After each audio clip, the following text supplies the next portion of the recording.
ரட்சகர் மீட்பருமாக இயேசு கிறிஸ்து நாமத்தில் உங்களை அனைவரையும் வாழ்த்துக்கிறேன். நேரத்தில் நம்ம இந்த பிலிப்பியர் நிருபத்தை நம்ம கண்டினியூ பண்ணலாம்.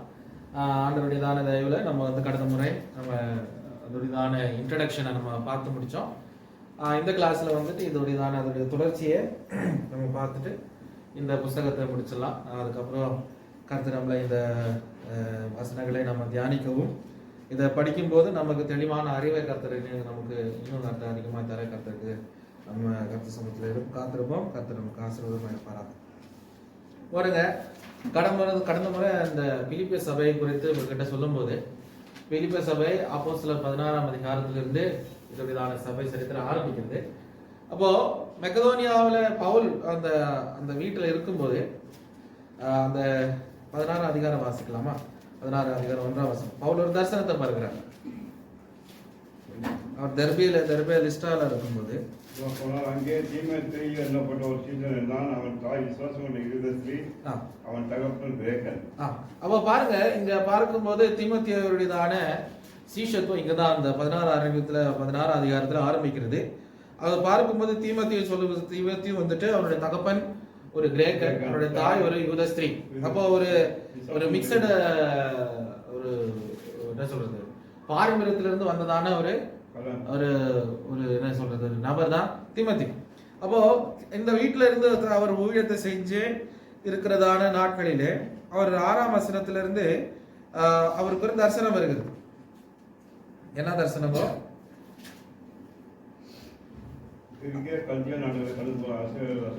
அப்போ இங்க பார்க்கும்போது ஆண்டவர் சொல்றாரு,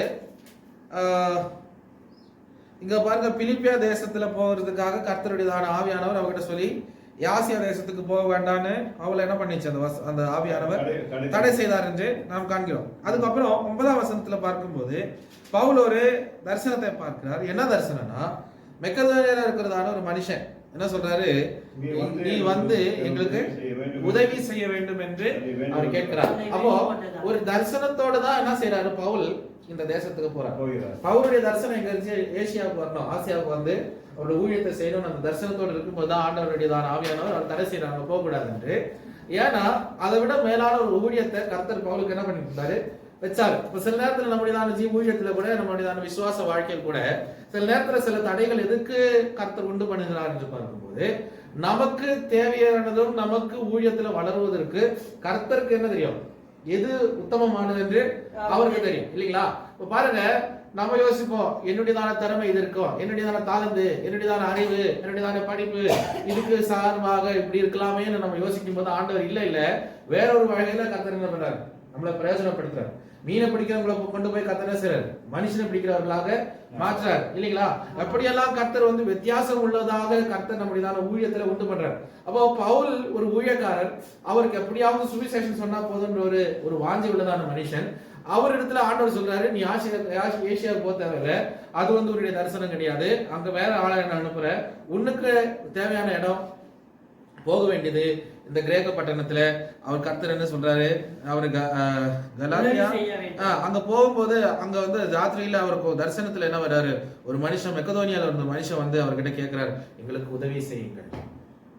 அப்போ இந்த பிலிப்பு தேசத்துல பவுல் போகும்போது சும்மா போகல, தரிசனத்தோட போனார். சில நேரத்தில் ஊழியத்துக்காக நம்ம கடந்து போகும்போது தரிசனத்தோடு போகணும். என்ன தரிசனம்? எதற்காக கர்த்தர் என்னை அழைக்கிறார், எதற்காக நான் ஊழியத்தை செய்யணும், எதற்காக தேவனுடைய சமூகத்துல நிற்கணும், அந்த ஒரு தரிசனம் இல்லாம போனா நிச்சயமா நம்ம என்ன செய்ய போறோம்னு நமக்கு தெரியாம. நம்மளுக்கு தாளத்தில் இருக்கலாம், அறிவு இருக்கலாம், பேச்சு திறன் இருக்கலாம், பாடுறதற்கான நல்ல பாட்டு பாடுவதற்கான குரல் இருக்கலாம், இசைக்கருவியை வாசிக்க தெரிஞ்சிருக்கலாம், எல்லாம் தெரிஞ்சு கூட ஒரு சித்தம் ஒன்று இருக்கிறது. அந்த சித்தத்தை நிறைவேற்றும் போதுதான் அந்த ஊழியமானது ஆசீர்வதிக்கப்படும். பாருங்க, பவுல் தரிசனத்தோடு போனாரு. அந்த ஊழியத்துல என்ன உண்டாயிடுச்சு? பெரிய ஜெயம், இல்லைங்களா? பெரிய ஜெயம். அப்போ தரிசனத்தோடு போனதான பவுல் அந்த பட்டணத்துல பிரவேசிக்கும் போது உடனே ஃபர்ஸ்ட் யார் வெல்கம் பண்ணுகிறது என்று பார்க்கும்போது ஒரு ஸ்திரீ, இல்லையா? ஒரு ஸ்திரீ. அந்த ஸ்திரீயோட பேரு லிடியா. அப்ப அந்த ஸ்திரீயோட வீட்டுல போய் ஊழியம் பண்ணும் போது அடுத்த ஒரு பிரச்சனை வருது, கூறிக்கொள்ள சொல்லுகிறதான ஒரு பெண். முதல்ல ஒரு ஸ்திரீ அவங்க வீட்டுல அனுமதிக்கிறாரு, அடுத்தது ஒரு குறி சொல்லுகிற பெண். ஒரு பெண்ணால பல பிரச்சனை உண்டாகும் நிச்சயமா. அப்ப பாருங்க, ஒரு ஸ்திரீ தன்னுடைய வீடை திறந்து வைக்கும் போது ஒரு பெண் பிரச்சனை உண்டாக்கும்படியாக எழுப்புகிறது. ஊழியத்துல தாய்களால ஒரு ஊழியத்தை ஆரம்பிக்கவும் முடியும், அதே ஸ்திரீகளால அந்த ஊழியத்தை அழிக்கவும் முடியும். ஆனா அதே ஊழியத்தை ஆரம்பிச்ச ஸ்திரீன்னு சொல்ல, ஸ்திரீகளால முடியும். எல்லாம் பொதுவா சொல்றாங்க. பாருங்க, பல ஊழியங்கள் அப்படி உடைக்கப்பட்டது. ஆனா பவுல் அவருடையதான ஊழியத்தின் வாழ்க்கையில அவர் என்ன செய்தார்? பகுத்தறிந்து இந்த பெண்ணில் இருக்கிற அந்த பெண்ணுக்குள்ள இருக்கிறதான அந்தகார வல்லமையை அவர் துரத்தி, அந்த பெண்ணுக்கு இருக்கிறதான அந்த குறிசொல்லமை வல்லமை போனவனே அவரை சிறைச்சாலையில போட்டு அவர்கள் அடித்தார்கள். இந்த சம்பவம் உங்களுக்கு கடந்த முறை விளக்குனேன். ஆனாலும் பாருங்க, இந்த பிலிப்பு தேசத்துல அந்த தரிசனத்தோட போதனை நிமித்தமாக கர்த்தர் இந்த பிலிப்பிய சபையை பவுலுடைய ஊழியத்திற்காக பிரயோஜனப்படுத்த. அப்போ தரிசனத்தோடு நம்ம எந்த இடத்துல ஊழியத்தை செய்யறோமோ அந்த தரிசனத்துள்ளவர்கள் ஜனங்கள் நம்மோடு சேர்ந்து என்ன செய்வாங்க? ஊழியம் செய்வாங்க, ஒத்துழைப்பு.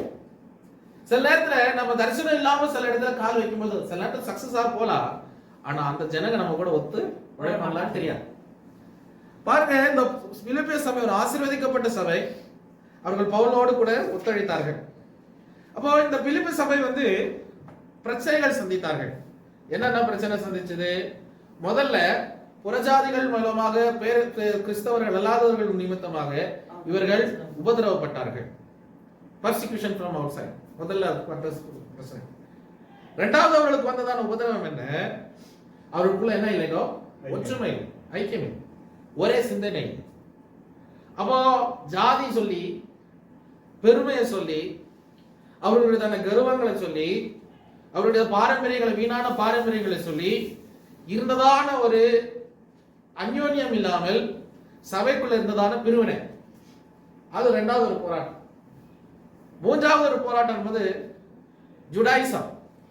இந்த யூத மதக்காரர்கள் அதிகமாக இந்த சபைக்கு தொந்தரவு கொடுத்தாங்க. சில பார்வேஷத்துல கிறிஸ்தவன்னு சொல்லி உள்ள சபை மக்களை விருத்த சேதனம் பண்ணணும், நியாய பிரமாணத்தை ஆசரிக்கணும், இப்படி எல்லாம் சொல்லி தவறான உபதேசங்களை சொல்லி சபைக்குள்ள குழப்பங்களை உண்டாங்க. நல்ல ஒரு சபை, பவுல் கஷ்டப்பட்டு தரிசனத்தோடு ஆரம்பிச்ச சபைக்குள்ள இப்ப ஏற்பட்டதான பிரச்சனைகள் உருவாகிறது. அப்ப இந்த சபை மேல பவுலுக்கு ஒரு பெரிய கரிசனை. ஏன்னா இந்த சபை உத்தமமா வளரணும். ஒரு ஊழியக்காரருக்கு தம்முடைய சபையை கர்த்தரால் ஆரம்பிக்கப்பட்டதான அந்த சபையை ஒரு ஊழியக்காரனுக்கு நிச்சயமா என்ன பண்றோம்? அது மேல ஒரு வாரம், அதோடைய வளர்ச்சியின் மேல வாரம், அதோடையதான அழிவின் மேல அதுக்கு உண்டானதான வரப்போகிறதான பிரச்சனைகளில் அவருக்கு என்ன கர்சனை வேண்டும்.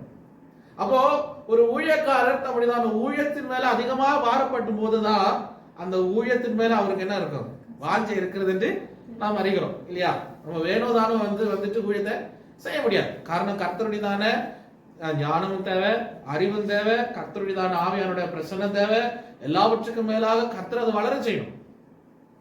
எவ்வளவு தண்ணி ஊத்தினாலும் செடி வளரல என்ன பிரயோஜனம் இல்லைங்களா? தண்ணி தான் வேஸ்ட். எவ்வளவு நாத்த நட்டாலும் அதுக்கு எருவு பார்த்தாலும் என்னென்ன போட்டாலும் அது வளராம போயிடுச்சு என்ன பிரயோஜனம்? அதனாலதான் பவுல் சொல்றாரு, அப்போலோ நட்ட, அப்போலோ நீர் பாய்ச்சினாரு, ஆனா கர்த்தர் தான் விளைய செய்தார். அப்போ பாஸ்ட் நட்டாரு, ஆபிரகாம் பிரசங்கம் பண்ணாருன்னு சொல்லி சபை வளராது. சபை வளரணும்னா என்ன பண்ணும்? கர்த்தர் கிரியை செய்யும், கர்த்தர் தான் பெருக செய்யும். இதுல எந்த மனுஷனுக்கும் அதுல பெருமை சொல்வதற்கோ அதுல பேர் எடுக்குவதற்கோ என்னாலதான் சபை நிக்கிறதுன்னு சொல்வதற்கு யாருக்கு அதிகாரம்? கர்த்தர் அந்தந்த சூழ்நிலைக்கு ஒவ்வொரு நபர்களை பிரயோஜனப்படுத்துறாரு. ஆனா அவ்வளவுதான். ஆனா கர்த்தர் தான் அதுல செயல்படுகிறாரு. நம்ம எல்லாம் ஒரு என்ன சொல்றது, ஒரு கருவி, ஒரு கருவி. ஃபார் எக்ஸாம்பிள், இங்க ஒரு இன்ஸ்ட்ருமெண்ட் இருக்கு, ஒரு கீபோர்டு.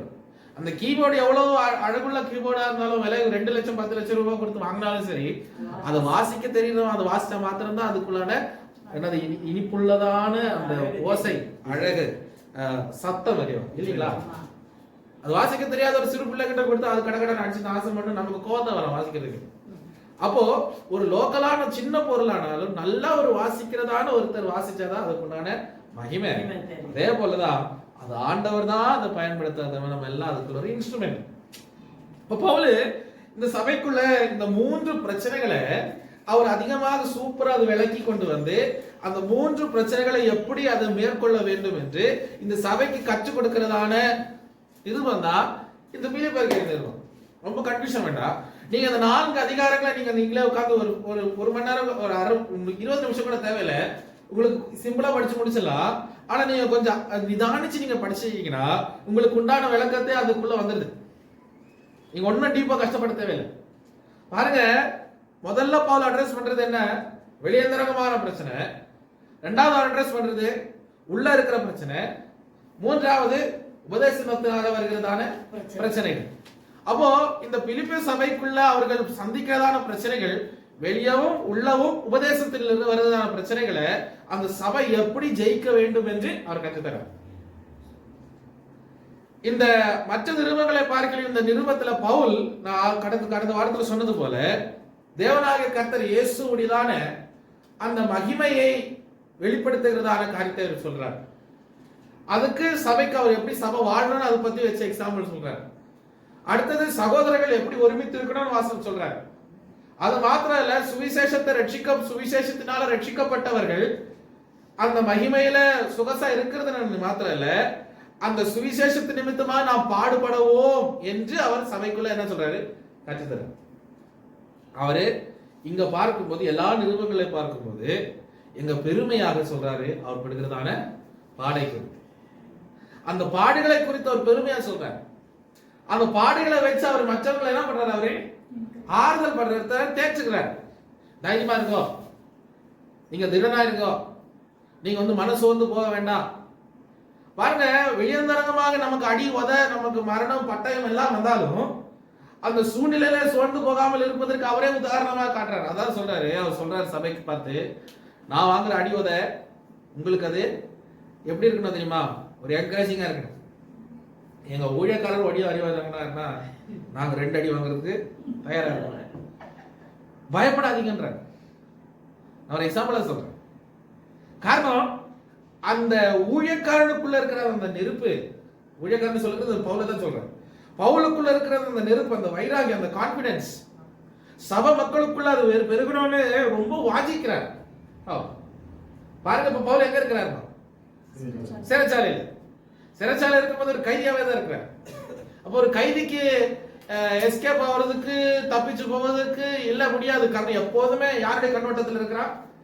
அதிகாரிகள் கையில, சிறை அதிகாரிகள் கையில அவருடைய பார்வை இருக்கிறது.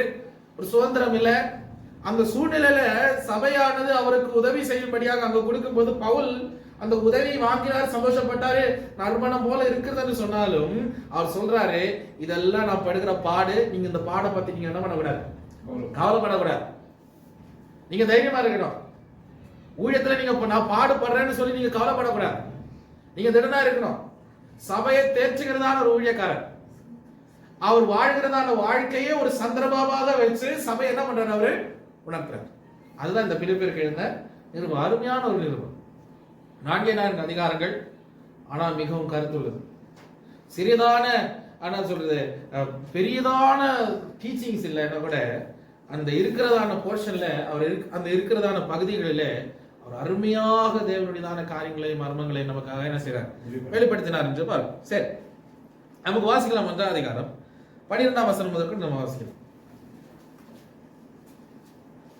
சகோதரரே, எனக்கு சம்பவித்தவர்களை விசேஷமாக பிரபலமாக்கும்படிக்கு ஏதுவா இருந்தது என்று நீங்கள் அறிய மனதா இருக்கிறேன்.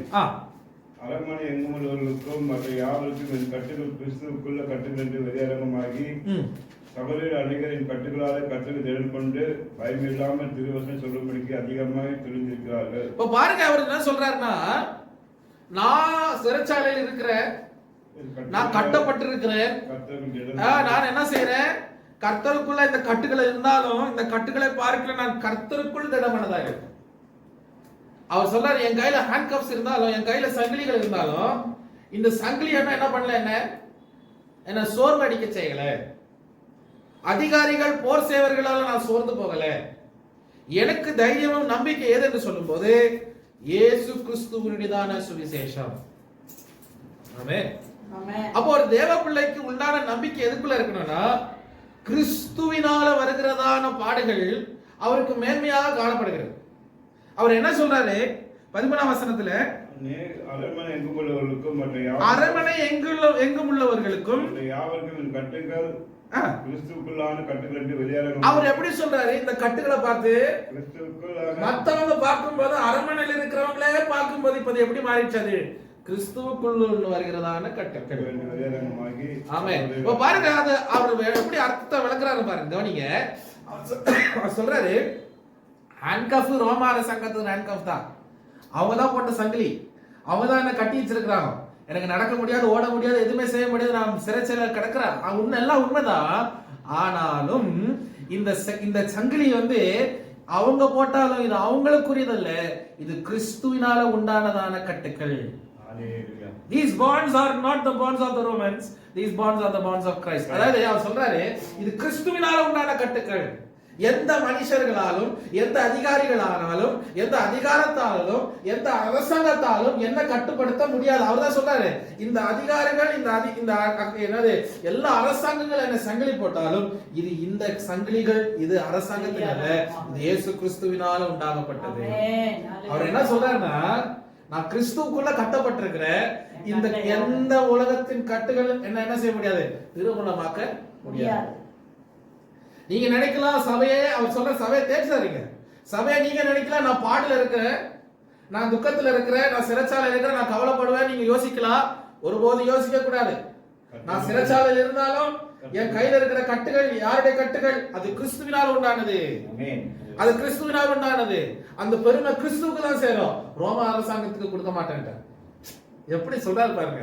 தன்னுடைய பாட ஒரு பெருமையா சொல்றதான ஒரு ஊழியக்காரர், தன்னுடைய வேதனையை ஒரு பெருமையா சொல்கிறதான ஒரு ஊழியக்காரர், தன்னுடையதான கவலைகளை ஒரு பெருமையா சொல்கிறதான ஊழியக்காரர். ஆனா அதே டைம்ல இப்ப உலகத்துல இருக்கிறதான பொதுவான ஊழியக்காரர்களை பார்க்கலாமே.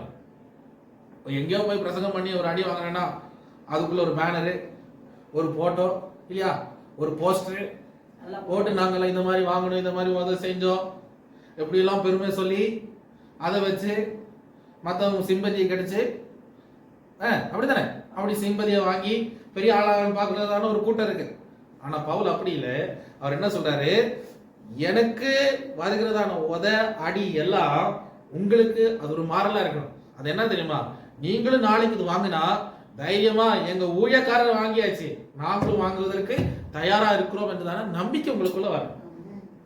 நம்பிக்கை ஊக்குவிக்கிறதான ஒரு பாவம், நம்பிக்கை ஊக்குவிக்கிறதான ஒரு ஊழியக்காரன். அடுத்தது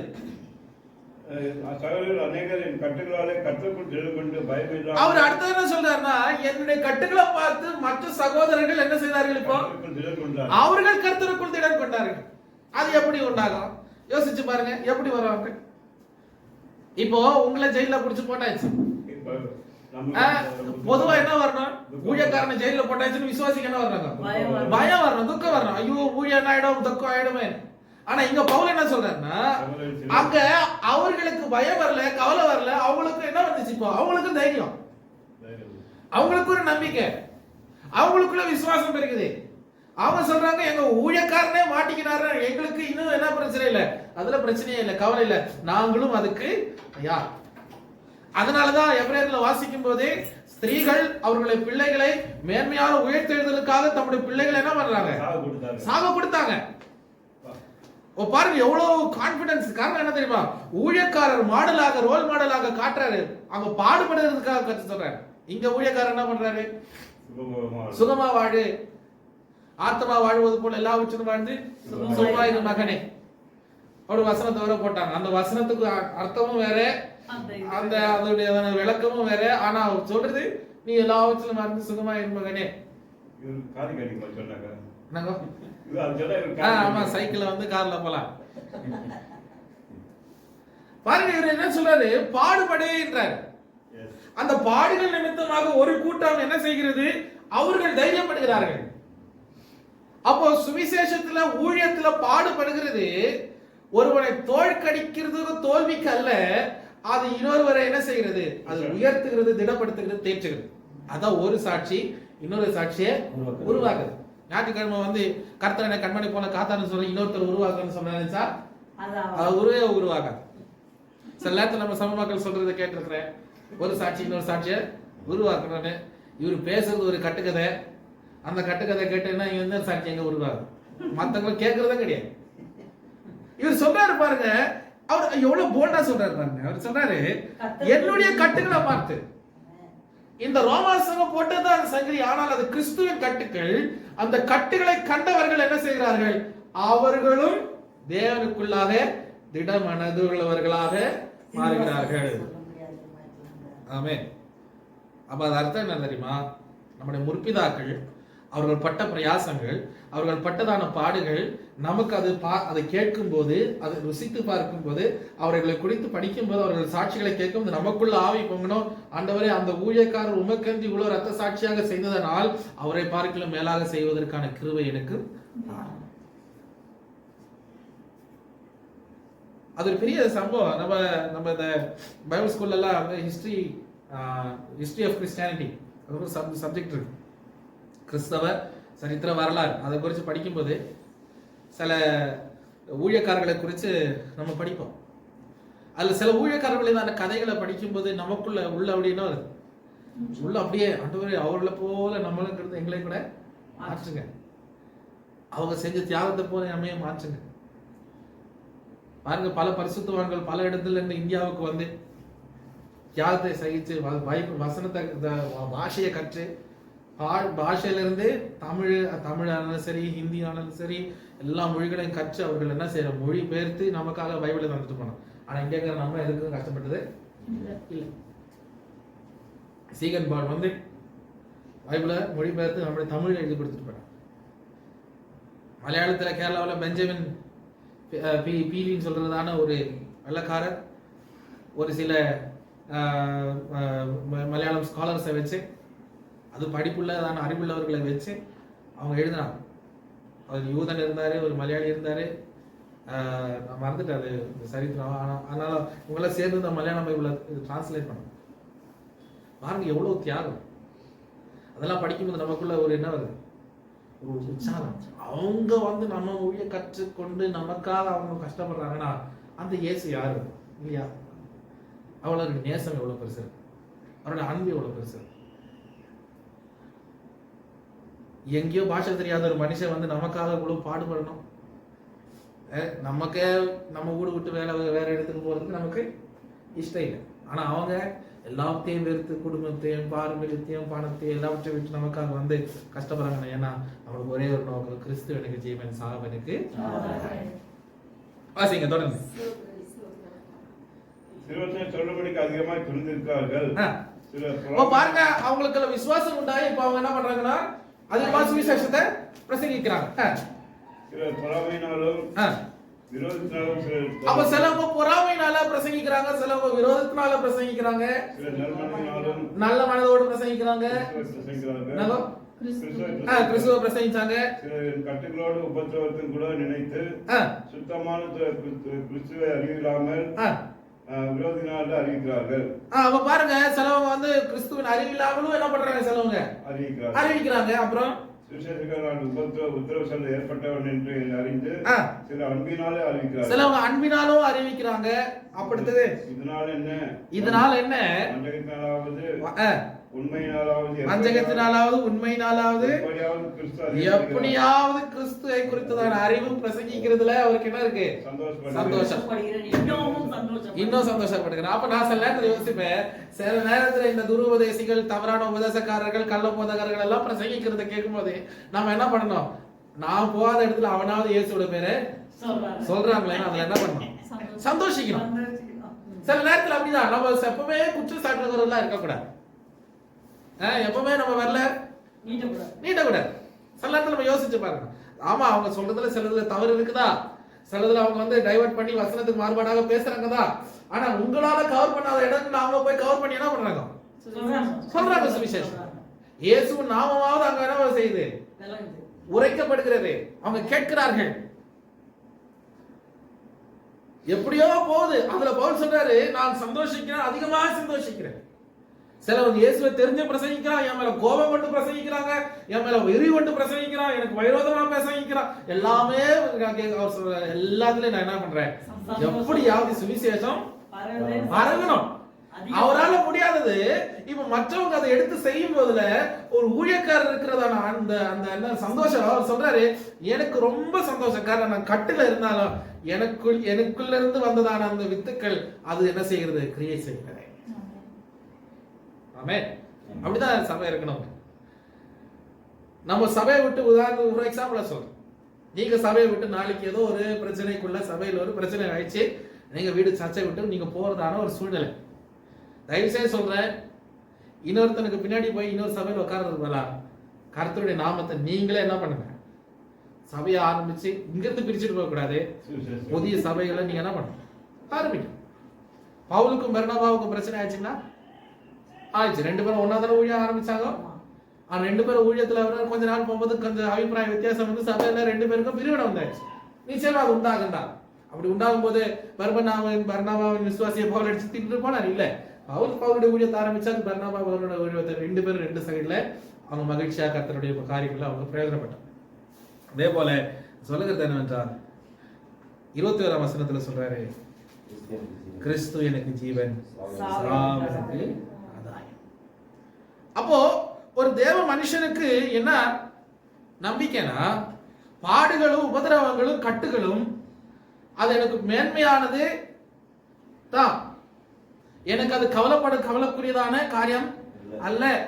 இந்த பாடுகள் வழியாக நான் கடந்து போகும்போது தேவனாகிய கர்த்தர் என்னை நியமிச்சிருக்கிறார், நான் இதுல சந்தோஷிக்க வேண்டும் என்ற நம்பிக்கையோடு என்ன செய்யறார் பவுல் பாடுகிறார். அதோடையதான 27ஆம் வசனத்தை வாசிப்போம். நான் வந்து உங்களை கண்டாலும் நான் வராமல் இருந்தாலும் நீங்கள் ஒரே ஆவில உறுதியாய் நின்று ஒரே ஆத்துமாவினால சுவிசேஷத்தின் விசுவாசத்திற்காக கூட போராடி எதிர்க்கிறவர்களால் ஒன்றிலும் மருளாதிருக்கிறது என்று உங்களை குறித்து நான் கேள்விப்படும்படி எவ்விதத்திலும் நீங்கள் கிறிஸ்துவின் சுவிசேஷத்திற்கு பாத்திரமாக மாத்திரம் நடந்து கொள்ளுங்கள். அவர் சொல்றாரு, நான் வந்தாலும் வரா கட்டி போனாலும், அது சொல்றாரு, இனி நான் வந்து உங்களை சந்திப்பேன்னு எனக்கு கேரண்டி இல்ல. ஒருவேளை சந்திச்சாலும் சந்திக்காம போனாலும் நீங்க எப்படி இருக்கணும், ஒரே ஆவியில இருக்கணும், ஒரே மனதில் உள்ளவர்களா இருக்கணும், ஒரே சுவிசேஷத்தின் அந்த கிரியையில அப்படியே கிரியை செய்யணும். அந்த ஒற்றுமையை போல எதிர்பார்க்கிறார். சபைக்குள்ளேயே ஒற்றுமை எதிர்பார்க்கிறாரு. அதுக்கு வாசிப்போம். அதுக்கு முன்னாடி அவர் என்ன சொல்றாரு, 29ஆம் வசனத்துல சொல்றாரு, ஏனென்றால் கிறிஸ்துவிடத்தில் விசுவாசிக்கிறதற்கு மாத்திரமல்ல, அவர் என்ன சொல்றார், கிறிஸ்துவின் மேல விசுவாசம் கொள்வதற்கு மாத்திரமல்ல, அவர்கள் நிமித்தமாக பாடுபடுகிறதற்கும் அருளப்பட்டிருக்கிறது. அப்போ சுவிசேஷத்து நிமித்தமா உங்களுக்கு என்ன உண்டாகும், பாடு. கிறிஸ்துவினால உங்களுக்கு என்ன உண்டாகும், பாடு. சுகம் உண்டாகும்னு சொன்னாரா? இல்ல, பாடு உண்டாகும். இப்போ உதாரணத்துக்கு நான் ஒரு வார்த்தை சொல்றேன். நீ ஒரு ஊழியக்காரருக்கு இல்ல யாருக்கோ நீங்க கொஞ்சம் காணிக்க காசை கொடுக்கும்போது அந்த ஊழியக்காரர் என்ன பண்ணுவாரு, உங்களை ஆசீர்வதிக்கிறதான வார்த்தையை சொல்லி சொல்லி சொல்லி கர்த்தர் உன்னை ஆசீர்வதிப்பார், மேன்மையா வைப்பார் அப்படின்லாம் தீர்க்கதரிசனமா சொல்லலாம் இல்லையா? ஆனா இவர் என்ன சொல்றாரு, நீ விசுவாசிக்கிறது மாத்திரம் நீ பாடுபடணுன்ற காசை வாங்கிட்டு பாடுன்னு சொல்றதுனால ஒரு ஊழியக்காரர். ஆமே, இந்த உபதேசம் எல்லாம் கேட்கும்போது சிலவங்களுக்கு என்ன உண்டாகும், இது கடினமான உபதேசம், நிச்சயம் அவங்களால ஃபாலோ பண்ண முடியும். நம்ம இது பிரசங்கிக்கும் போது அவங்க என்ன சொல்லுவாங்க, இது எங்களால முடியாதுப்பா, இதெல்லாம் இது நாங்க இது அதோட நாங்க வந்து சந்தோஷமா உலகத்துல வாழ யார் வேணான்னு சொன்னது, நீ உலகத்துல சந்தோஷமா வாழ்ந்துக்கோ, அப்படியே நரகத்துல போய் அனுபவிச்சுக்கோ. ஒரு பொண்ணு வந்து நம்ம நான்சி கிட்ட சொல்லிச்சா, என்னன்னா நான் இங்க வந்து கொஞ்சம் நான் சந்தோஷமா வாழ்ந்து நரகத்துல போய் அனுபவிச்சா எனக்கே நடி கேக்குறான் நான்சியை பார்த்து. அனுபவிச்சுக்கோ, யார் வேணும்னு சொன்னது, உனக்கு நரகத்துல போன ஆசையா போ, நாங்க தடை செய்யறோம் இல்லீங்களா? இப்போ நம்ம ஒரு ஃபார் எக்ஸாம்பிள் சொல்றோம், இப்ப நம்ம சொல்லி பாக்குறோம், அவங்க கேட்க இஷ்டம் இல்ல, இப்ப நம்ம நிர்பந்தமா பண்ணி வாடா பல்லவத்துல கொண்டு போய் இழுத்துட்டு போக முடியுமா? முடியாது. அவங்க இஷ்டம் தான் இல்லையா? That's where well and wish. அதே போலதான் இங்க பவுல் என்ன சொல்றாருன்னா, நீங்க கிறிஸ்துவினால விசுவாசம் மாத்திரம் இல்ல, அதுல பாடு இருக்கு. அதுதான் ஒரு முன் உதாரணமா அவரே காட்டுறாரு. நான் அடி வாங்குறேன், என்னுடைய கையில் கட்டுகள் இருக்கு, ஆனா இது ரோம கட்டுகள் இல்லை, நான் கிறிஸ்துவின் கட்டுகள். என்னால மற்ற விசுவாசிகள் என்ன செய்யறாங்க, அவங்க சோர்ந்து போகல, அவங்க திடம் கொள்றாங்க. ஆனபடினால நீங்க என்ன பண்ணுங்க, திடம் கொள்ளுங்க, தைரியமா இருக்கோ, நம்பிக்கையோடு இருக்கோ. நான் வந்தாலும் வர கட்டி போனாலும் ஒருவேளை நான் உங்களை காணாம போய் மறைச்சு போயிட்டா, சபையே நீங்க உடைச்சு போயிடக்கூடாது. அந்த சுவிசேஷம் கிறிஸ்துவின் நிமித்தமாக ஒன்றா இருக்கணும். பாடுகள் வரும், பிரச்சனைகள் வரும், மற்றவங்களால் உபதரப்படுவீங்க, ஆனா ஒரே மனது உள்ளவர்களாக இருங்க. ஒரு இந்த மாதிரி உபதேசம் ஒரு லேசான ஒரு மனுஷனுக்கு நிச்சயமா சொல்ல முடியும். அது பவுலுக்கு தான் அந்த அந்த அந்த அந்த தைரியம். அதுக்கு தான் கர்த்தர் பவுலை பயன்படுத்தினார்.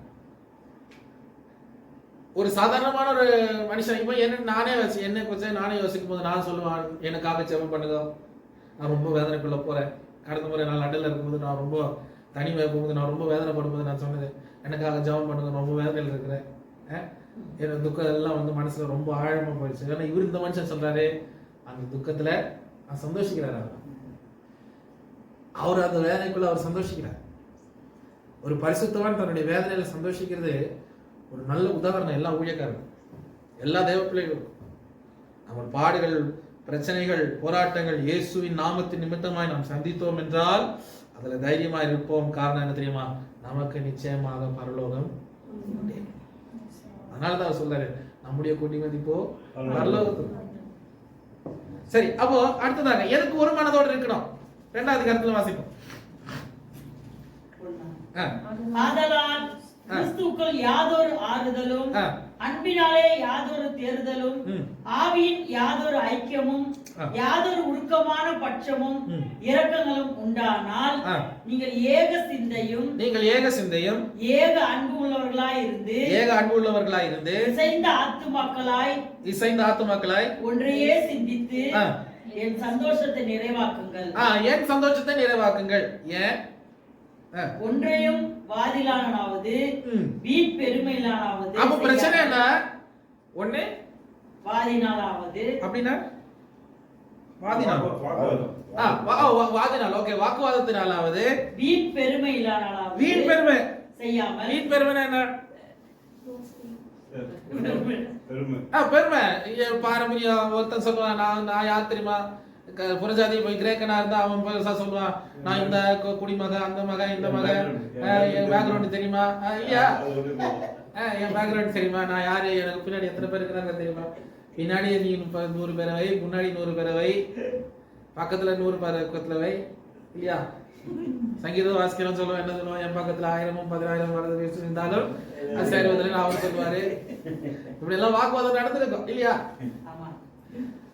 அவன் அந்த வாக்குவாதம், வீண் பெருமை, மனத்தாழ்மையினாலே ஒருவரை ஒருவர் தங்களிலும் மேன்மையானவர்களாக எண்ண கடவீர்கள். அப்போ இங்க என்ன பவுல் சொல்றாருன்னா, உங்களுக்குள்ள என்ன தேவை? மனத்தாழ்மை. மனத்தாழ்மை இருந்தா வீண் பெருமைக்கு அங்க என்ன இல்லைங்க, கிடையாது. அப்ப மனத்தாழ்மையோடு இருக்கிறதான ஒரு நபர் வீண் பெருமைக்கு இடம் கொடுக்காமல் தன் சகோதரனை உண்மையா நேசிப்பார். அது உதாரணம் சொல்ற போது 1 கொரிந்தியர் 11 அதிகாரத்துல வாசிக்க வேண்டாம், அது உங்களுக்கு சொல்லிட்டு கதையா சொல்லிட்டு போறேன். அங்க பாருங்க, நம்ம எப்ப அந்த பந்தியுடைய போர்ஷன் தான் படிக்கிறோம் இல்லையா? 22ஆம் வசனத்துல இருந்து நம்ம படிக்கிறோம். அதிகமா என்னங்க 23ல இருந்து படிக்கிறோம். அதுக்கு முந்தி இருக்கிறதான ஒரு பகுதி இருக்கு. அது ஏன் அந்த பகுதி, அதுதான் அது படிச்சுதான் இது விளக்கணும் ஆக்சுவலி. ஆனா அதுக்கு நமக்கு நேரம் இல்லை, சபையில நேரம் இல்லாதனாலதான் நம்ம என்ன பண்றோம், இதை மாத்திரம் எடுக்கிறோம். ஆக்சுவலி அங்க என்ன சொல்றாருன்னா, அங்க சபைக்குள்ள ஒரு பிரச்சனை. என்ன பிரச்சனைன்னா, பணக்காரனுக்கு ஏழைக்கு இருக்கிற பிரச்சனை வித்தியாசம் சபையில. பணக்காரன் வந்து இவரு ஜாலியா இருக்கிறாரு தானே, வேலைக்காரன் தானே, ராத்திரில இருந்து பகல்ல இருந்து ராத்திரி வரைக்கும் கஷ்டப்படுறான். இப்ப இவன் என்ன பண்றான், காலையில சீக்கிரமா வேலையெல்லாம் முடிச்சு ஜபத்துக்கு ஓடி வந்துட்டு, ஃப்ரீயா இருக்கிறாருல வீட்டுல, வேலையே சீக்கிரம் ஓடி வந்துட்டு, அவன் சேத்துல மண்ணில எல்லாம் கஷ்டப்பட்டு வருவதற்கு முன்னாடி என்ன பண்றாரு, அவன் கூட இவருக்கு உட்கார்றதுக்கு சமமா உட்கார்றதுக்கு முடியல. வந்தோடனே என்ன பண்றாங்க, இவங்க இருக்கிற வைன் பிரெட் எல்லாம் ஃபுல்லா சாப்பிட்டு இவங்க காலி பண்ணிடுறாங்க. அவங்க வேலை முடிச்சு ராத்திரியில வராங்க, கடைசி நேரத்துல லாஸ்ட் லேட்டா வராங்க. அவங்க பரவாயில்ல, கடைசி நேரம் அந்த கடைசி 5 நிமிஷம் ஆசீர்வாதம் கேட்டு போவாமேன்னு வருகிறதான பாவ ஏழைங்க. அவங்க வந்து பிளைட்ல பார்க்கும்போது அப்பமும் இல்ல, திராட்சை ரசமும் எல்லாம் இவங்க சாப்பிட்டு முடிச்சாச்சு.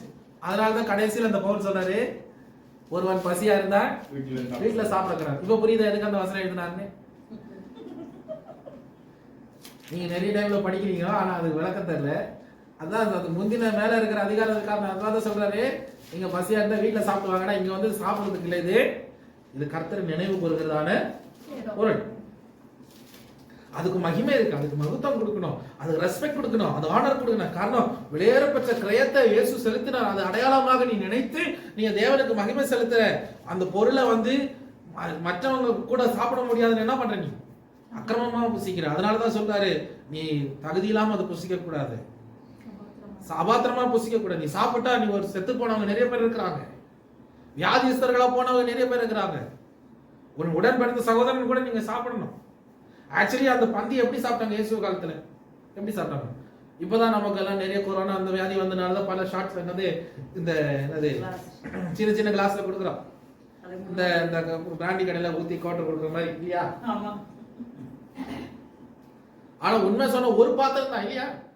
இங்க குடிச்ச அடுத்த ஆள் கொடுத்தா, அவன் குடிச்ச அடுத்த ஆள் கொடுத்த, ஒரு பாத்திரம் அப்படி ரவுண்ட் பண்ணி வந்துச்சு. அப்படிதான் அது கொடுத்தாங்க. அப்போ அந்த எல்லா உதடுகளும் தொட்ட ஒரு கப்பு. அவன் அப்படித்தானே 2 கப்பு சகோதரிமார்களுக்கு ஒண்ணு சகோதரர்களுக்கு ஒண்ணுன்னு வச்சிருந்தோம். அப்ப பாருங்க, கடைசியில குடிக்கிறது யாருங்க? அந்த சப்ளை பண்ணவரும் அந்த பாஸ்டர். எல்லா எச்சையும் தொட்டு நாங்க தான் கடைசி எங்க உதட்ட எல்லா எச்சையும் தொடுங்க. ஆனா சந்தோஷமா குடிப்பேன். ஏன் தெரியுமா?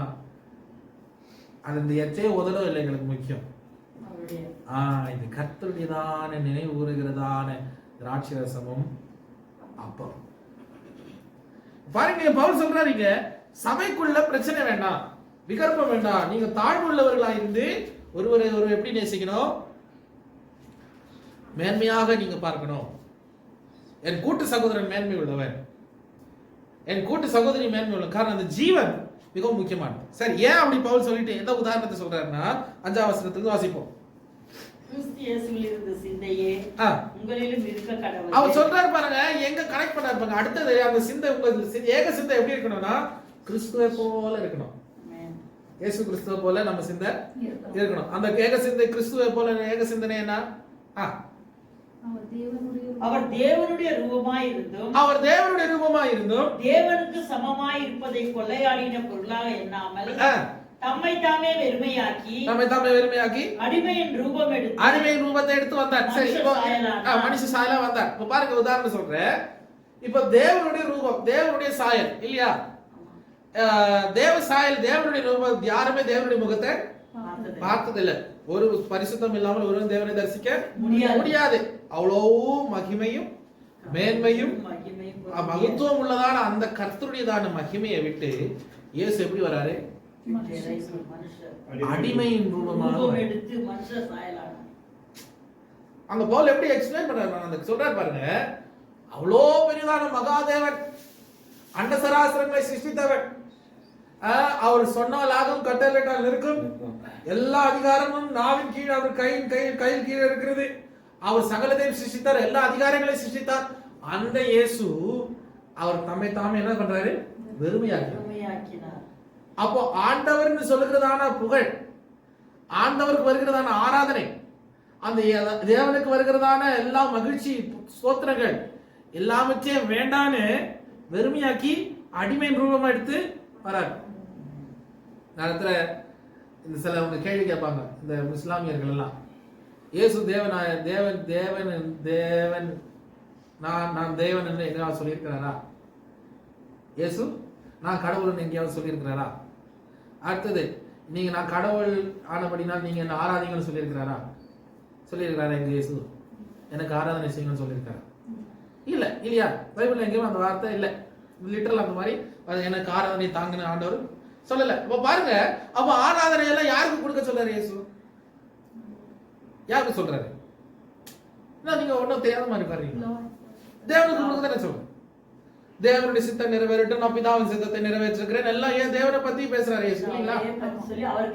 நம்ம நீங்க கன்ஃபியூஸ் ஆகக்கூடாது, நீங்க தெளிவா இருக்கணும். அது இஸ்லாமியனுடையதான பதில் சொல்ல வரல, நமக்குள்ள ஒரு ஒரு விளக்கம் உங்களுக்கு இயேசுடையதான அடிமையின் ரூபத்தை குறித்து விளக்குறேன். பாருங்க, அவ்வளவு நாள் அவர் அடிமையாக வருவதற்கு முன்பதாக எல்லா மகிமை, புகழ்ச்சி, கணம் எல்லாவற்றையும் பெற்றவர். இப்போது வரும்போது அவர் அந்த புகழோ அந்த புகழ்ச்சியோ தனக்கு அவர் என்ன செய்யல, எடுக்கல. அதான் நான் சொல்லி வரேன்.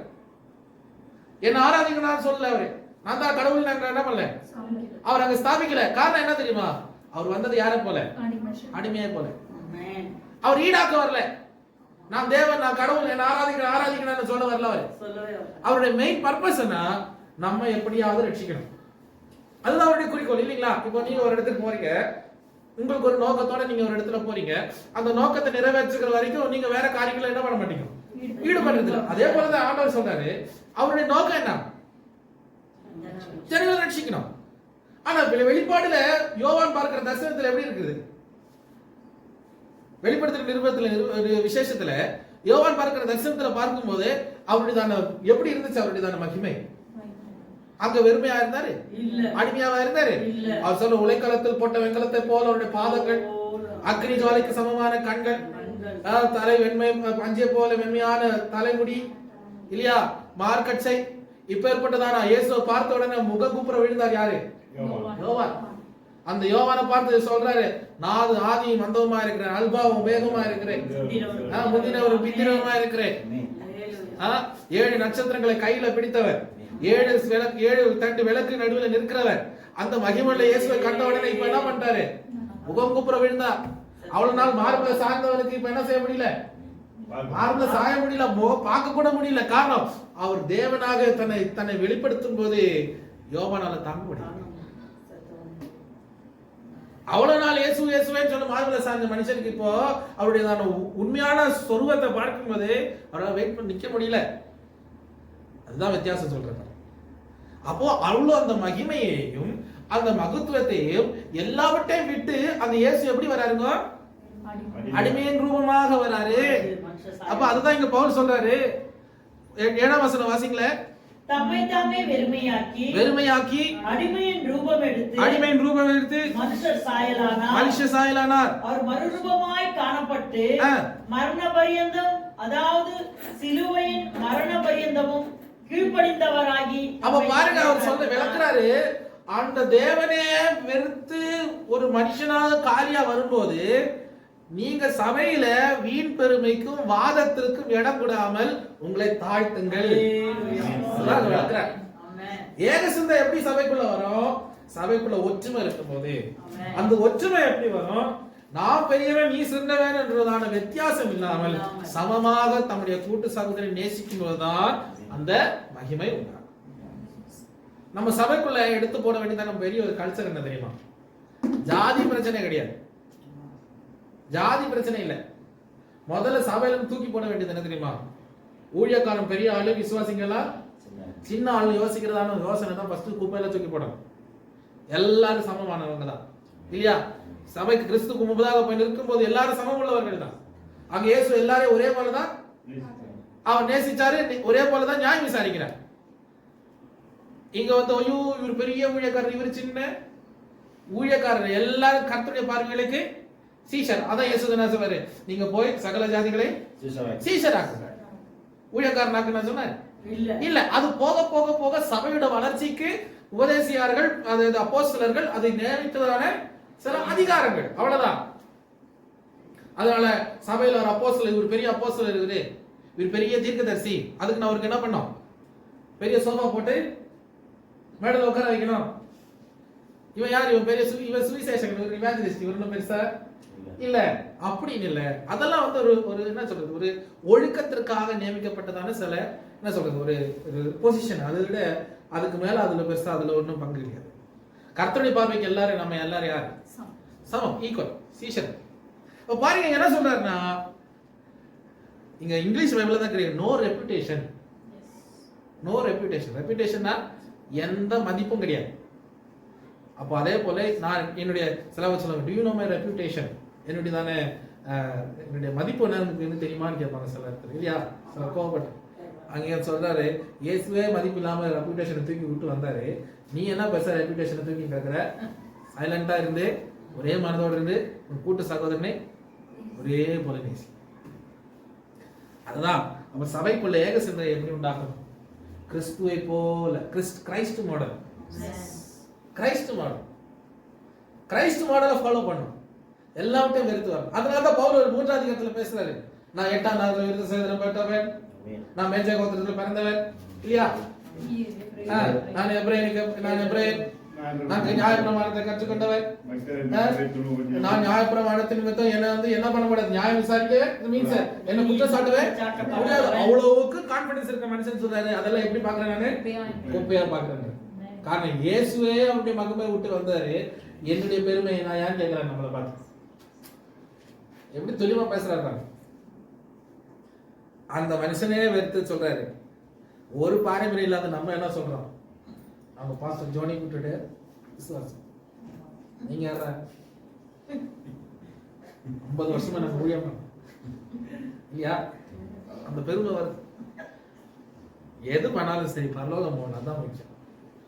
50 வருஷமா சபை இருக்கிறதோ இல்லாம போதும், கர்த்தருக்குள்ள இருக்கிறதான நாம் கர்த்தருக்குள்ள நிலைத்திருக்கோம், அதுதான் முக்கியமானது. சரி வாசிங்க. அது விடுங்க, 12ஆம் வசனத்தை வாசிங்க. அதனால் எனக்கு பிரியமானவர்களே, நீங்கள் எப்பொழுதும் கீழ்ப்படியுள்ளவர். அப்ப அவர் சொல்றாரு என்னன்னா, சபையை நீங்க கீழ்ப்படியுள்ளவர்களாக இருங்கள். ஏக சிந்தை கீழ்ப்படிதலுக்கு ஒரு ஒரு ஒரு வழிகாட்டு. இப்போ நமக்குள்ள ஏக சிந்தை இல்ல. ஒருத்தர் கீழ்ப்படிவாரு, இன்னொருத்தர் கீழ்ப்படி மாட்டாரு. ஒருத்தர் கீழ்ப்படியலாமா வேண்டாமன்னு இன்னொருத்தர் யோசிப்பாரு. சிலவங்க கீழ்ப்படிச்சிட்ட பிறகு ஏன்டா கீழ்ப்படிஞ்சேன்னு யோசிக்கிறவங்களும் உண்டு.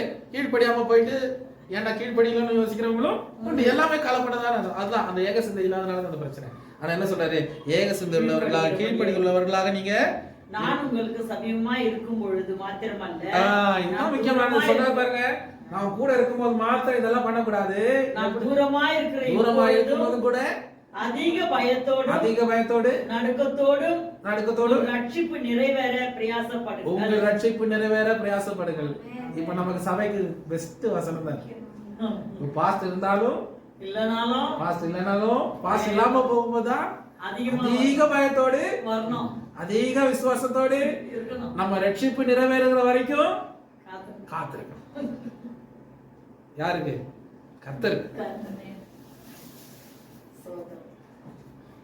அவர் எப்படி நல்லா விளக்குறாரு பாருங்க. அவர் சொல்றாரு, சபையில நான் இருந்தாலும் இல்லாம போனாலும் அது முக்கியம், நான் இல்ல முக்கியம், முக்கியமானது இயேசு.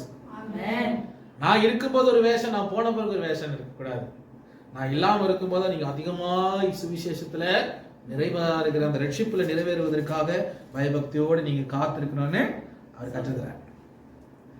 சரி, அடுத்ததாக சபையில ஏக சிந்தனையை பார்த்தோம். மூன்றாவது சபையிலுக்கு வருகிறதான உபதேசங்களை குறித்து நம்ம பார்க்கலாம். 3ஆம் அதிகாரம் 1ஆம் வசனம்.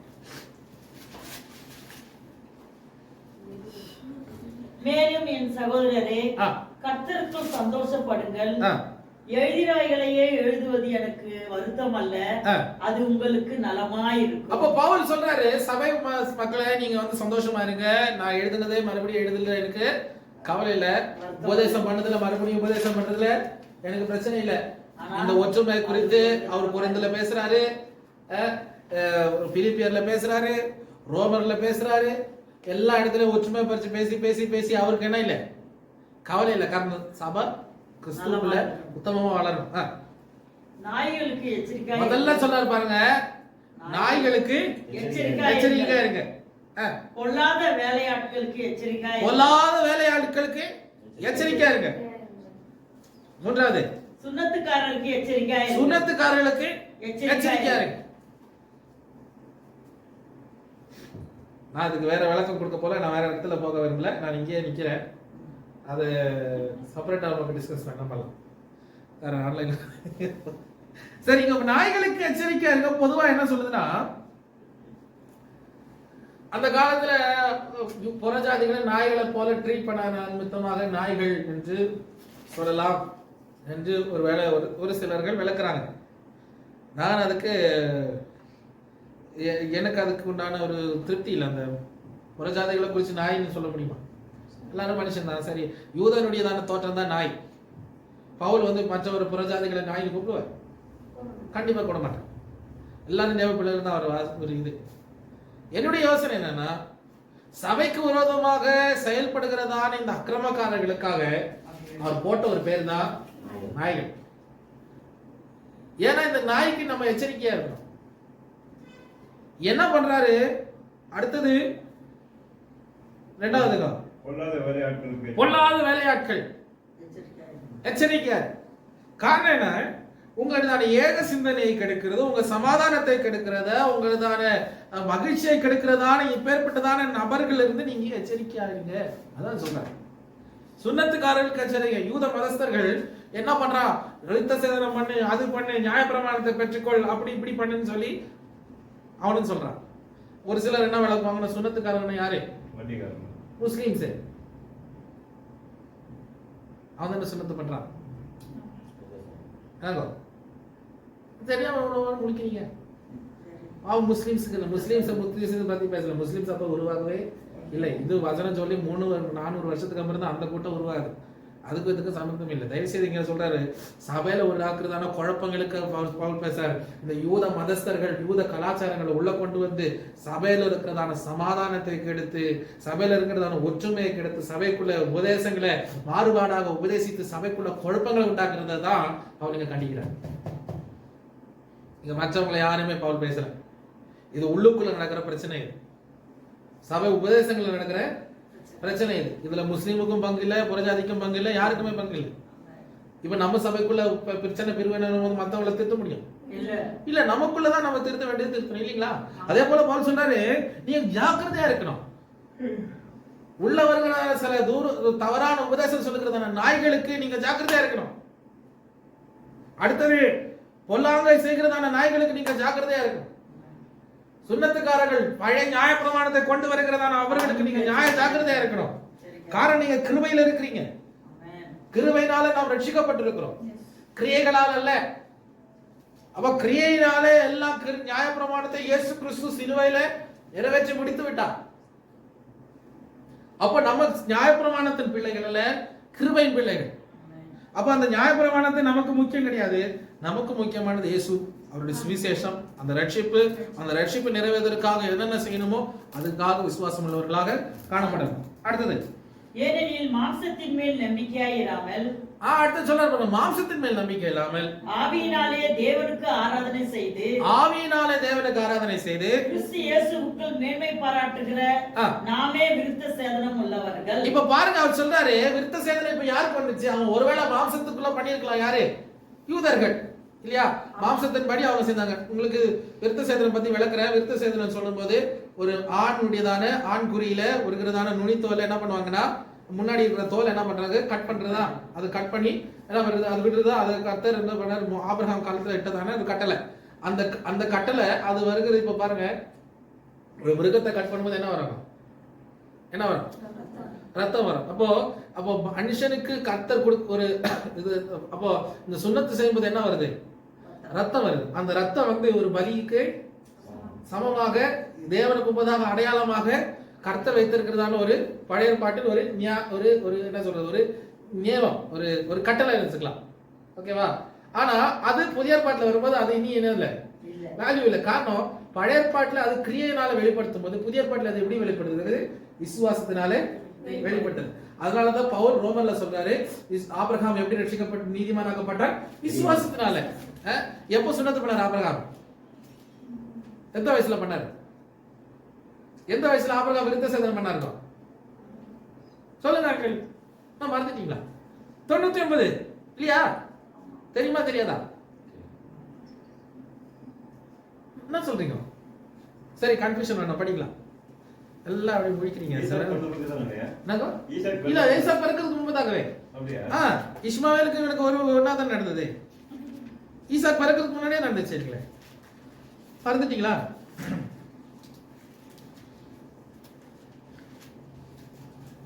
வாசிங்க 17 அதிகாரம் 23 வசனம். அப்பொழுது ஆபிரகாம் தன் குமாரனாகிய இஸ்மவேலையும் தன் வீட்டிலே பிறந்த யாவரையும் தன் பணத்திற்கு கொண்ட அனைவரும் ஆகிய தன் வீட்டில் உள்ள ஆண் பிள்ளைகள் எல்லாரையும் சேர்த்து தேவன் தனக்கு சொன்னபடி அவர்கள் நுனித்தோலின் மாம்சத்தை அந்நாளிலே தானே விருத்த சேதனம் பண்ணினான். அந்த நாள்ல என்ன பண்ணிட்டாங்க? அவங்க விருத்த சேதனம் பண்ணாங்க. 17ஆம் அதிகாரத்துல பாருங்க. அப்ப ஆபிரகாமுக்கு எவ்வளவு வயசு? 99 வயதா இருந்தார். அப்ப இஸ்மாயிலுக்கு எவ்வளவு வயசு? அப்போ 13 வயசு. புரியுதுங்களா? அப்போ ஒரு அடையாளமாக ஒரு என்ன சொல்றது, ஒரு உடன்படிக்கை ஆக அவர்கள் சிந்தினதான ஒரு அடையாளம். காரணம் பெண்களுக்கு அங்க முக்கியத்துவம் இல்லை. காரணம் பெண்கள் அவர்கள் வந்து ஆணை சார்ந்து இருக்கிறதுனால, அப்ப ஒரு வீட்டில் இருக்கிற தலைவனுக்கு தான் அங்க என்ன இருக்கு? உரிமை. அப்ப அவர் என்ன செய்யறாரோ அதுக்கு எல்லாரும் அந்த குடும்பத்துக்கு அது ரிஃப்ளெக்ட் ஆகும். அதனாலதான் ஒரு ஆண் பாவம் செஞ்சுட்டா, ஒரு தலைவர் ஒரு வீட்டுல இருக்கிற பாவம் செஞ்சு 4 தலைமுறை கர்த்தர் வாதிக்கணும். ஒரு பெண் பாவம் செஞ்சு அது சொல்ல, ஆனா ஒரு புருஷன் ஒரு ஆண் அப்படி செய்யும்போது கர்த்தர் என்ன செய்யறாரு? தலைமுறைக்கு வாதிக்கிறார். அவன் நல்லது செஞ்சா கர்த்தர் ஆசீர்வதிக்கிறார் இல்லையா? இப்போ பாருங்க, அது ஆணுக்கு தான் அவங்க முக்கியத்துவம், அதுல பெண்ணுக்கு முக்கியத்துவம் இல்லை. காரணம் அங்க பெண்ணை எப்படியே சிருஷ்டிச்சார் கர்த்தர்? ஏற்ற துணையாக தான் இல்லையா? அப்ப பெண்ணு வந்து ஆணை சார்ந்து இருக்கிறதுனாலதான் துணையாக கர்த்தர் சிருஷ்டித்தார். ஆனா ஆணுக்கு தான் அங்க முக்கியத்துவம். காரணம் அவனை தான் நியாயம் விசாரிக்கிறார், அவனை தான் கர்த்தர் பிடிக்கிறார் எல்லாத்துலயும் இல்லைங்களா? அப்ப பாருங்க, ஒரு அடையாளமாக அந்த பழைய பாட்டுல கொடுத்த ஒரு சம்பவம், ஒரு மாம்சமான ஒரு அடையாளம். அப்ப இந்த விருத்த சேதனம் உள்ளவர்கள் எல்லாம் பார்க்கும்போது நம்ம என்ன நினைச்சோம்? இவன் யூதன். இப்போ அது இஸ்லாமியர்கள் அதிகமா செய்யறதுனால இப்ப நம்ம என்ன சொல்லுவோம்? பொதுவா அவர் முஸ்லீமா இருக்கலாம் இல்லையா? ஆனா அது ஒரு மாம்சமான ஒரு அடையாளம். ஆனா புதிய ஏற்பாட்டுல இயேசு அதை எல்லா பரலோகத்துல சாதிச்சது நிமித்தமாக இப்ப என்ன வந்துச்சு? நம்ம இப்ப எப்படி நீதிமான்கள் ஆக்கப்பட்டோம்? விசுவாசத்தினால். இப்ப உதாரணம் ஒரு கேள்வி கேட்கிறேன். இப்போ ஆபிரகாம் நுனித்தோல் அதாவது விருத்த சேதனம் பண்ணனால நீதிமான் ஆனாரா, இல்ல அவர் தேவனை நம்பி இறங்கி வந்தனால நீதிமான் ஆனாரா? ஆமா ஆமா இல்லையா? அப்போ அவர் வந்து தன்னுடைய சொந்த மகனை பலி கொடுப்பதற்கு அவருக்கு என்ன இருந்துச்சு? ஆயத்தம் இருந்தார். அந்த விசுவாசத்தை கண்டுதான் ஆண்டவர் என்ன செய்யறார்? அவனை நீதிமானாக அறிவிக்கிறார். ஆபிரகாம் விருத்த சேதனம் பண்ணனால அவன் நீதிமானாக. அதான் இங்க சொல்றாரு, இங்க பவுல் காற்று விளக்குறாரு, இங்க மாம்சமான விருத்த சேதனம் உங்களுக்கு அதாவது என்ன செய்யாது? அது வந்து முக்கியம் அல்ல. உங்க ஆண்டவரை நீங்க எப்படி ஆராதிக்கணும்? ஆவியோடு ஆராதிக்கணும். அந்த ஆவியோடு ஆராதிக்கிறதான ஆண்டவரை நீங்க ஆவியோடு அவரை ஆராதிக்கும் போது நீங்க தான் உண்மையான விருத்த சேதனம் அடைந்தவர்கள். ஆமென். புரியுதுங்களா? கன்ஃபியூஸ் ஆகல நினைக்கிறேன். மாம்சம் அல்ல, ஆவிதான். ஆவிதான் இங்க முக்கியம். அதான் பவுல் சொல்றாரு, நீங்க பழைய ஏற்பாட்டு நியாயப்பிரமாணத்தை விட்டுட்டு அந்த விருத்த சேதனத்தை விட்டு இப்ப கர்த்தர் இயேசுக்குள்ள விசுவாசத்துல நீதிமான்களாக்கப்பட்ட நீங்க அந்த ரத்தத்துல நம்புங்க. ஏன்னா ஏன் இப்ப விருத்த சேதனம் இங்க பெருசு இல்ல? ஏன் பெருசு இல்ல? ஏன் விருத்த சேதனம் வேண்டாம்? இல்ல, ஏன் விருத்த சேதனம் வேண்டாம்னா இயேசு கிறிஸ்து எல்லாவற்றையும் நிறைவேற்றினார். ஆபிரகாம் மாம்சத்துல செஞ்ச அந்த ரத்தம் சிந்தது இல்ல, பெருசா ஒன்னும் பெற்றுக்கொள்ளல. ஆனா இயேசு கிறிஸ்து அதை பூர்ணமாக என்ன செய்தார்? சிலுவையில அவருடைய ரத்தத்தின் நிமித்தமாக அவரை பூர்ணப்படுத்தினார். புரியுதுங்களா? இயேசு கிறிஸ்து அவருடைய ரத்தத்தினால எல்லாவற்றையும் அவர் என்ன செய்தார்? எல்லா ரத்த சிந்தலையும் எல்லா பலிகளையும் அவர் சிலுவையில பூர்ணப்படுத்தினார். இல்ல, is a complete, he completes everything. அப்படி இருக்கும்போது நாம இன்னொரு ரத்தம் அவருக்காக சிந்த வேண்டாம். அதனால சர்க்கம்சிஷன் பண்ணணும் இல்ல. சர்க்கம்சிஷன் அது மெடிக்கலி குட், அவ்வளவுதான். அது மெடிக்கலி வைஸ், அவ்வளவுதான். அதாவது அதுக்கு மேல அதுக்கு விசுவாசத்திற்கும் ஆவிக்கேற்ற தன்மைக்கும் அதுக்கு இதுக்கு சம்பந்தமே இல்லை. காரணம் இயேசு சகலதையும் நிறைவேற்றினார். ஓகே, அப்ப பாருங்க இங்க என்ன சொல்லுதுன்னா, அது மாம்சத்துக்குரியவர்களை நீங்கள் அல்ல, நீங்க ஆவிக்கேற்றவர்கள். நீங்க ஆவிக்கேற்ற இது செய்யும் போது நீங்கள் இயேசுவை நீங்கள் மேன்மை பாராட்டும் போது நீங்கள் தான் உண்மையாக விருத்த சேதனம் அடைந்தவர்கள். அப்படின்னா நீங்க தான் கிறிஸ்துவினால நியமிக்கப்பட்டவர்கள். கர்த்தர் உங்களை என்ன பண்றாரு? நியமிச்சிருக்காரு. அவர் மேல உங்க மேல என்ன இருக்கு? சீல் இருக்கு. காரணம் நீங்க எப்படி ஆராதிக்கிறீங்க? மாம்சத்துல எல்லாம் ஆவி. ஓகே, அடுத்தது மாம்சத்தின் மேல் நம்பிக்கை வைக்க வேண்டுமானால் நானும் வைக்கலாம். அப்ப அவர் சொல்றாரு, மாம்சத்தின் மேல நம்பிக்கை வைக்கணும், நானும் வைக்கலாம். அப்புறம் அவருடைய லிஸ்ட் இந்த முந்தி நம்ம வாசிச்சது போல எல்லாம் சொல்லிட்டு கடைசியில் என்ன சொல்ற, அதெல்லாம் எனக்கு எப்படி குப்பை, அந்த மாம்சத்துக்குரிய காரியங்கள் எல்லாம் எனக்கு குப்பை. அப்புறம் கடைசியில 10ஆம் வசனம் சொல்றாரு, நான் அவரை அறிய வேண்டும், அவருடைய உயர்த்தெழுதல் மகிமை அறிய வேண்டும், அவருடைய பாடுகளின் மகிமை நான் அறிய வேண்டும். அப்ப எல்லாவற்றையும் அவர் என்ன சொல்றாருன்னா, எல்லாவற்றையும் குப்பையாய் கருதி அவர் இயேசுக்கு பின்பதாக ஓடுகிறதான ஒரு நபராக காணப்பட்டார். காரணம் என்ன? இதுக்கு இங்க பவுல் என்ன கற்றுத்தராருன்னா, சபையை நீங்க உங்களுக்குள்ள என்ன முக்கியமா இருக்கணும், மற்ற உபதேசங்கள்ல இயேசுவை பற்றியதான அறிவு தான் உங்களுக்கு முக்கியமா காணும்.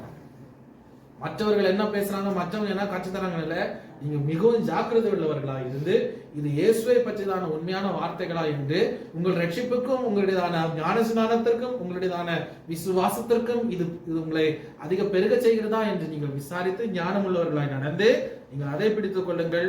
அல்லாமல் அதை நீங்க என்ன செய்யக்கூடாது, இதை நீங்க பின்பற்ற தேவையில்லை. காரணம் இவங்களுடையதான நிலைமை எப்பேற்பட்ட நிலைமைனா, அவர்கள் எப்பேற்பட்டவர்கள், இந்த வீம்புக்காரர்கள், இந்த என்னது இந்த நாய்கள் யார் என்று பார்க்கும்போது நம்ம வாசிக்கலாம் 16ஆம் வசனத்துல வாசிக்கலாம். 16 ஆகிலும் நாம் எதுவரையிலும் தேறி இருக்கிறோமோ அது முதல் ஒரே ஒழுங்காய் நடந்து கொண்டு ஒரே சிந்தையாய் இருப்போமாக. அப்ப பாருங்க, ஒரு உண்மையான தேவ பிள்ளை, ஆவிக்குள்ள இருக்கிற பிள்ளை எப்படி இருக்கும்? ஒரே சிந்தை, ஒரே அன்பு, ஒரே ஐக்கியம், பாசம் எல்லாம் இருக்கும். ஆனா இதடி நாய்கள், ஜாக்கிரதை, அக்கிரமக்காரர்கள் எல்லாம் பவுல் பேசுறாரு பாருங்க. இவங்களுடைய நிலைமை எப்படி என்று நம்ம பார்க்கலாம். அவங்க எப்படி பேர்பட்டவர்கள் 19ஆம் வசனத்தை வாசிப்போம். அவர்களுடைய முடிவு அழிவு. அப்ப பாருங்க, இவங்களுடைய இந்த நாய்கள், இந்த அந்த அக்கிரமம் செய்யறவங்க, அடுத்தது இந்த சுனத்துக்காரருடைய முடிவு எப்படி? அழிவு. அவருடைய வயிறு, அவருடைய தேவன் யாரு? வயிறு. வயிற்றுக்கு தான் என்ன செய்யறான்? பிரசங்கம் பண்றான். ஒருத்தன் சொல்றாரு, டெய்லி 100 ரூபாய் உங்க அக்கௌண்ட்ல வரணுமா, இல்லனா உங்களுக்கு ஆண்டவருக்கும் சம்பந்தம் இல்லையா?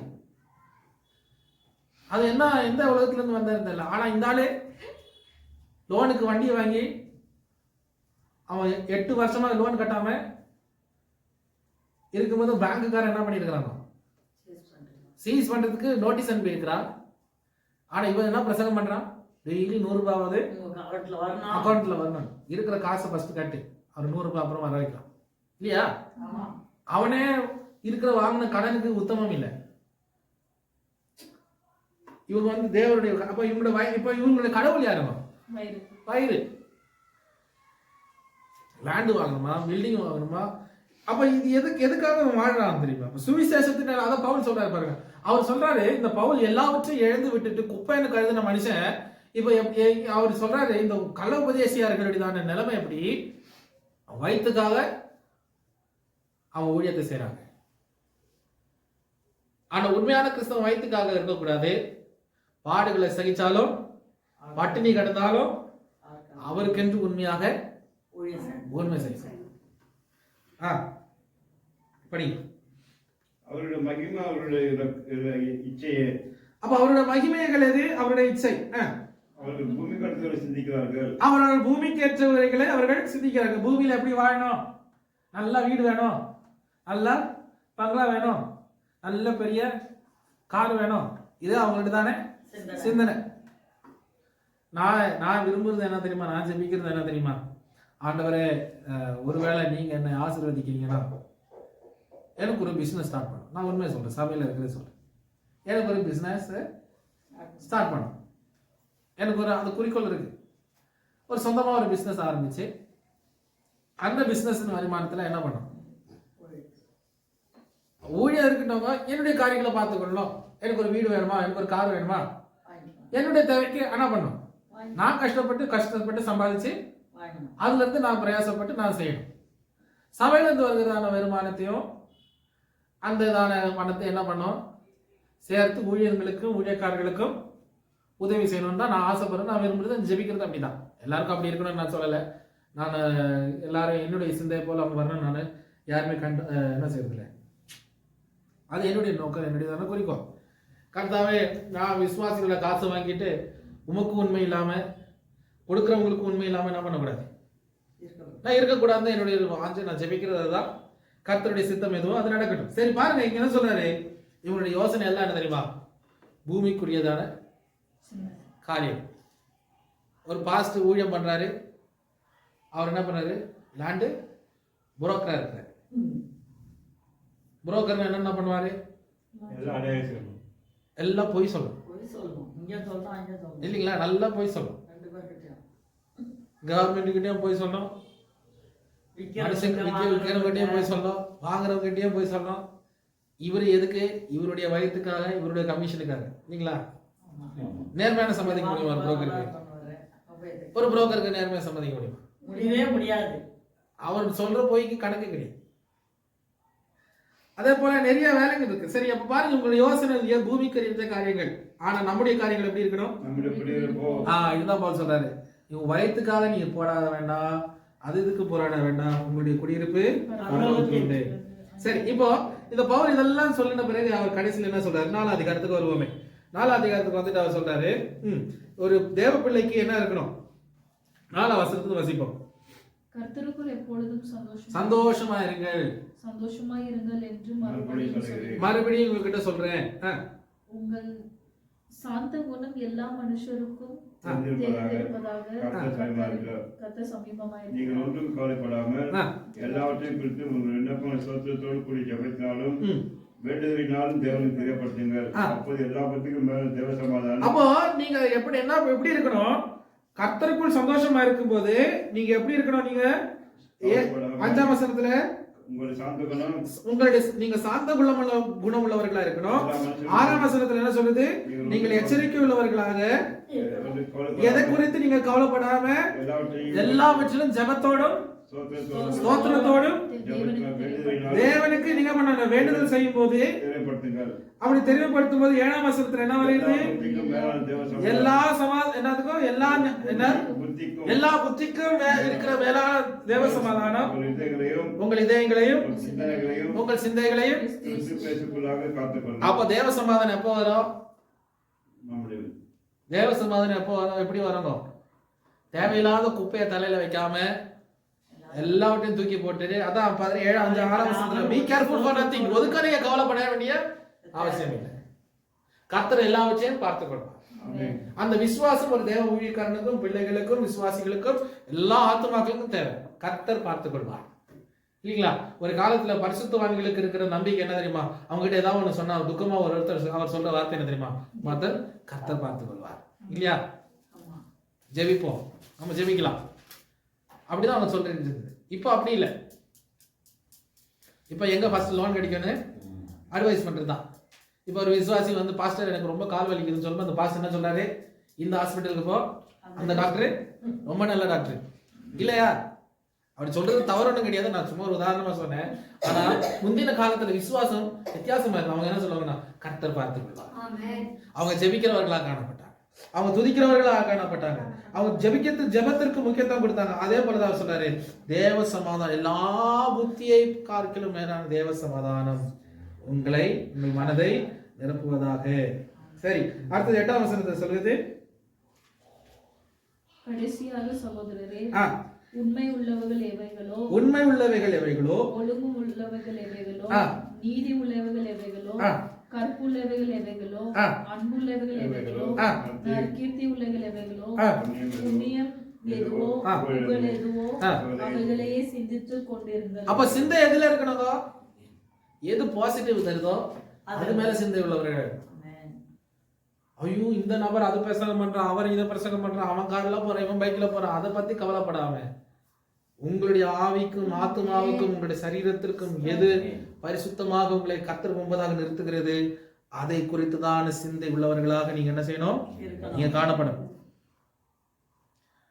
அதுக்கு 9ஆம் வசனத்தை சொல்லுகிறது, 10ஆம் வசனத்தை சொல்லுகிறது, நீங்கள் என்னிடத்தில் கற்றும் மனதில் கேட்டும் கண்டும் இருக்கிறவைகள் எவைகளோ அவைகளே செய்யுங்கள். யாருக்கு இந்த வார்த்தை சொல்ல முடியும்? சொல்லுங்க. இந்த காலத்துல இருக்கிற ஊழியக்காரர்களுக்கு எந்த நபருக்கு சொல்ல முடியும்? என்கிட்ட நீங்க கற்றுக்கொண்டது, என்னை பார்த்து நீங்க முன்னுதாரணமாக கற்றுக்கொண்டதை நீங்க அப்படியே நடங்க, எந்த மனுஷனுக்கும் சொல்ல முடியும்? எந்த மனுஷனுக்கும் சொல்லுவதற்கான என்ன இல்லைங்க, ஒரு தைரியம். காரணம், ஆனா பவுல் தம்மைத்தானே உதாரணமாக சொல்றாரு, பாடுல படுவதற்கு. அது சொல்றாரு, எல்லாவற்றையும் கற்று அது கீழே வரும்போது அவர் சொல்றாரு,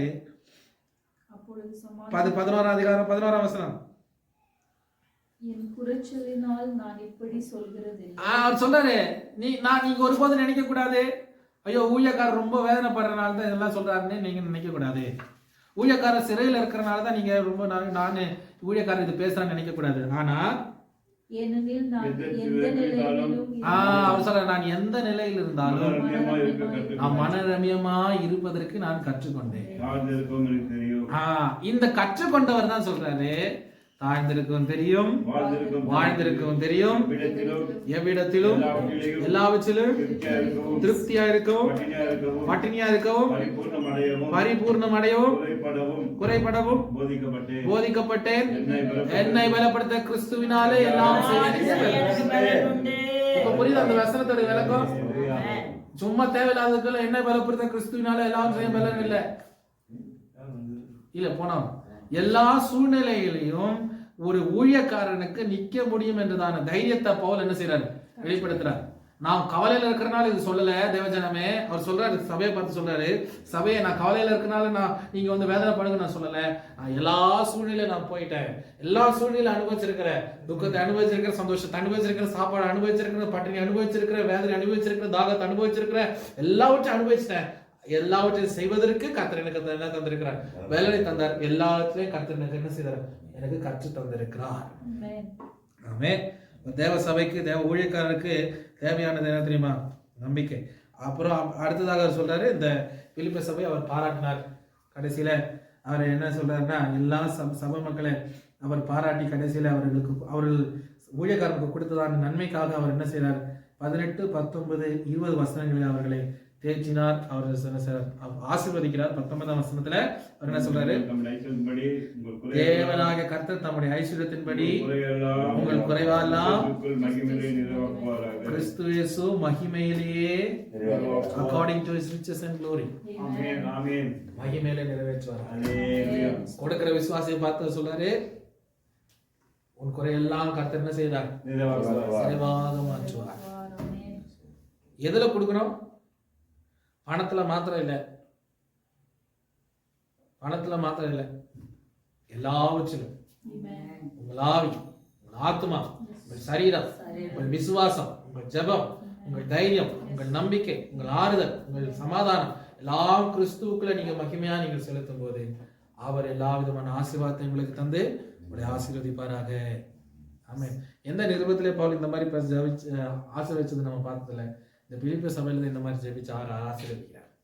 ஒரு காரியத்தை நம்ம புரிஞ்சுக்கணும், எந்த சூழ்நிலைகள் இருந்தாலும், விரோதமாக எழுப்புகிறதான புறஜாதிகள் வருகிறான போராட்டங்கள், சபைக்குள்ள இருக்கிறதான வித்தியாசங்கள், மாறுபாடான உபதேசங்கள், தவறான உபதேசங்கள், இது எல்லாவற்றிலும் நாம் ஜெயம் பெற்று தாழ்வுள்ளவர்களாக இருந்து கிறிஸ்து இயேசுக்குள் ஏக சிந்தை உள்ளவர்களாக காணப்பட்டு நமக்கு நாம் பெற்றுக்கொண்டதான அந்த ரட்சிப்பின் சந்தோஷத்தை ஒருபோது எழுந்து விடாமல் அந்த ரட்சிப்பு பூர்ணம் அடையும் வரையிலும் தேவ சமூகத்தில் விசுவாசத்தை ஒவ்வொரு நாளும் காத்துக்கொண்டு ஊழியக்காரருக்கு முன்பதாக நாடம் போடுகிறவர்களாக அல்ல, கர்த்தருக்கு முன்பதாக உண்மையாக உள்ளவர்களாக காணப்பட்டு அப்படி வாழும்போது நிச்சயமாக கர்த்தர் நமக்கு எல்லா ஆசீர்வாதங்களையும் தந்து அவருடைய ராஜ்யத்தில் நம்மளை அவர் சேர்த்துக் கொள்வார். ஆமென். இந்த வார்த்தைகளால் கர்த்தர் ஆசீர்வதிக்கட்டும், கர்த்தர் உங்களை பலப்படுத்துவார் என்று சொல்லி இந்த கிளாஸை முடிக்கலாம்.